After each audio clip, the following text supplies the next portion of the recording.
Today I'm going to talk to you about something called low-dose naltrexone, or LDN. Now, naltrexone in its sort of pharmaceutical standard use is used usually in the emergency ward for people who are overdosing on something like heroin. And that's about 50 milligrams. And what that actually does is it blocks what's called an opiate receptor. And if you're taking high amounts of opiates and the receptor is blocked, then you're not going to basically go farther into the opiate experience. And it saves lots of lives that way. LDN is also naltrexone is also used for people who are suffering from alcoholism and other kinds of addiction, where you make the commitment that you get home from work or whatever, and you're going to take your naltrexone, usually around 50 milligrams, and for that next few hours, even if you were drinking, the kind of high or disinhibiting experience of alcohol wouldn't actually happen to you, which kind of makes the whole thing boring, and most people are just going to quit, and it's still hard on your body, but you're not having any fun. But that would still require that personal commitment to take the medication for that use. Now, when it comes to low-dose naltrexone, what we use that for mostly in medicine is for people with autoimmune conditions, and I'll get into kind of how that works.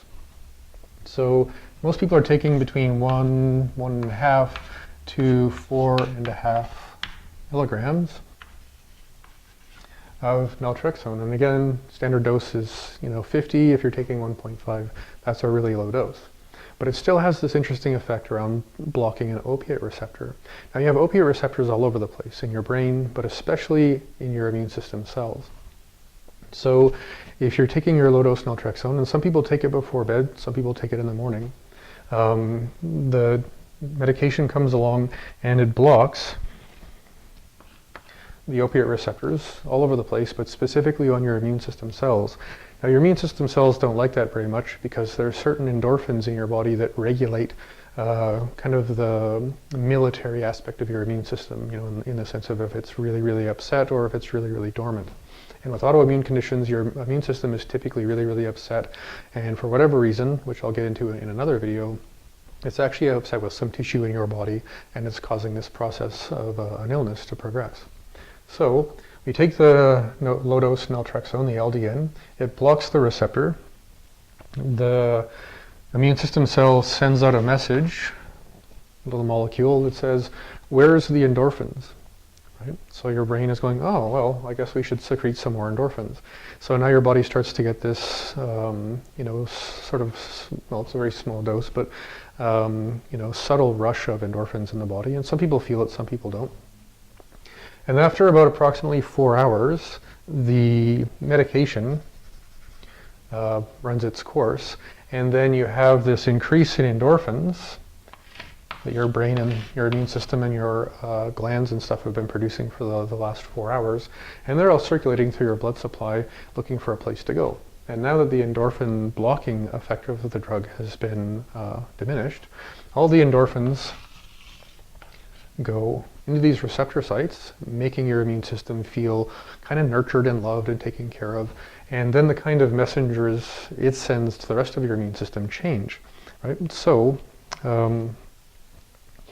the simplest way to put it would be there's what I call a traffic cop, we call TH1, another traffic cop called TH2, and then we have this other really healthy traffic cop we're going to call the regulatory traffic cop number 3.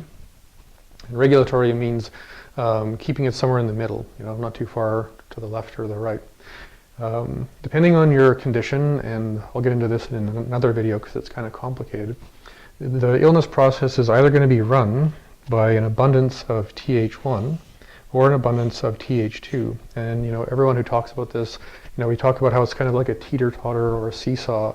And if for whatever reason your immune system, your diet, the supplements you're taking are forcing this pathway to progress, then any illness that's due to that pathway or involved in that pathway will also progress. And the same is with the TH1 pathway.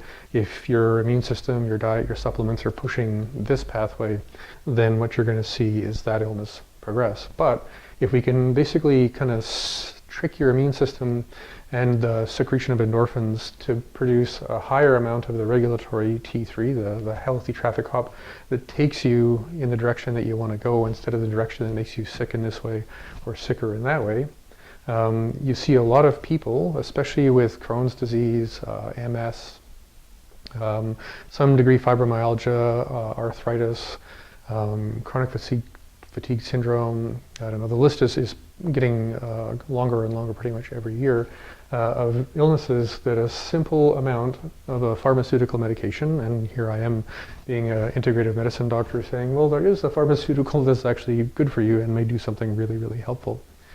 Because in my opinion, most of them are kind of like Band-Aids. You know, they manage an illness. They don't actually do any real thorough healing, and that's usually up to us anyway. So, excuse me, LDN, if you take it every day, you're going to change how your immune system works with the endorphins in your body to produce a healthy regulatory immune system that is going to abate inflammation, it's going to reduce pain, reduce swelling, and allow your body to do more healing than dealing with basically tissue damage and the process of an illness. So give it some more research. If you have any questions, comments, put them in the little comment box below. Again, my name is Michael Smith. I'm an integrative medicine doctor. If you need any kind of help and you're looking for someone like me, I work with people all over the world, so you can contact me through my website. I'll put a link on the screen here. Computers are amazing. Please like and share this video so you can get this out there to anyone who you think might need this information. Please just please subscribe to this channel. I'm trying to get a lot of this stuff out there, and I'm kind of new to YouTube and how it all works, but apparently the more subscriptions, the more people will actually see this. So, you know, click the button and help everybody out. So, hope you're having a great day. Take care of yourself, cook well, eat well, and be well.